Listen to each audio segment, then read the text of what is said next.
कथा। माता पार्वती की तपस्या और भगवान शिव का विवाह। एक, सती का त्याग और शिवजी का विराग।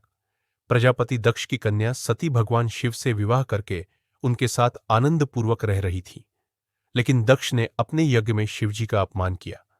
सती यह अपमान सह न सकी और यज्ञ कुंड में कूदकर अपना शरीर त्याग दिया।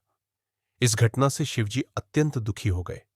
वे संसार से दूर कैलाश पर्वत पर चले गए और गहन तपस्या में लीन हो गए। सृष्टि का संतुलन बिगड़ गया, क्योंकि जब शिवजी ध्यान में हो तो कोई कार्य सिद्ध नहीं होता। 2, पार्वती का जन्म और निश्चय। सती ने पुनः हिमालय और मैना देवी के घर पार्वती के रूप में जन्म लिया। पार्वती बचपन से ही शिवजी को अपने हृदय में बसाए हुए थी। जैसे जैसे वे बड़ी हुईं, उनका एक ही संकल्प था, मैं केवल महादेव को ही पति रूप में स्वीकार करूंगी। 3, नारद मुनि का मार्गदर्शन। एक दिन नारद मुनि हिमालय के घर आए।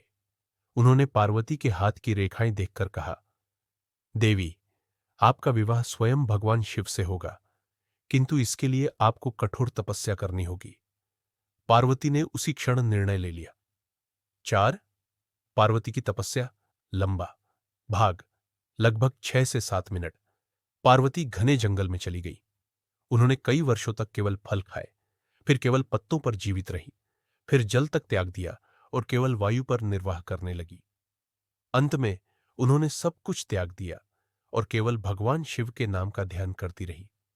उनकी तपस्या इतनी कठोर थी कि देवताओं का मन भी विचलित हो गया। यह देखकर देवताओं ने शिवजी से प्रार्थना की, प्रभु, पार्वती जी आपकी तपस्या कर रही है, कृपया उन्हें स्वीकार करें।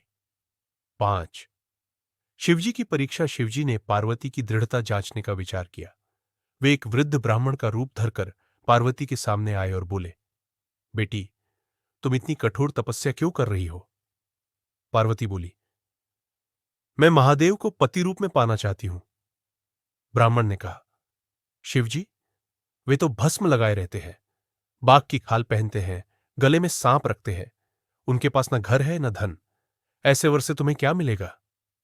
पार्वती अडिग स्वर में बोली, मुझे वैभव नहीं चाहिए, शिवजी ही मेरे लिए सब कुछ है। वे योगेश्वर है, जगत के पालनहार है, मैं उन्हीं को पति रूप में चाहती हूं। यह सुनते ही वृद्ध ब्राह्मण अंतर्धान हो गया और वहां स्वयं भगवान शिव प्रकट हो गए। 6, शिवजी का स्वीकार और विवाह की तैयारी। शिवजी ने प्रसन्न होकर कहा, देवी, तुम्हारी तपस्या और समर्पण से मैं प्रसन्न हूं। आज से तुम मेरी अर्धांगिनी हो। यह समाचार सुनकर हिमालय और माता मैना देवी बहुत प्रसन्न हुए। संपूर्ण देवताओं ने विवाह की तैयारी शुरू की। 7, भव्य विवाह। लगभग 6 मिनट। विवाह का दिन आया। शिवजी अपनी बारात लेकर कैलाश से निकले, लेकिन उनकी बारात अद्भुत थी। भूत प्रेत, योगी, गण, नाग, पिशाच सभी बाराती बने। डमरू और ढोल की गूंज से पूरा वातावरण कंपायमान हो गया। जब माता मैना ने यह दृश्य देखा तो वे भयभीत हो गई। उन्होंने सोचा, कैसे भयानक वर को मैं अपनी बेटी दूंगी। लेकिन तभी भगवान विष्णु, ब्रह्मा और सभी देवताओं ने समझाया, देवी, शिवजी ही सृष्टि के पालनहार है।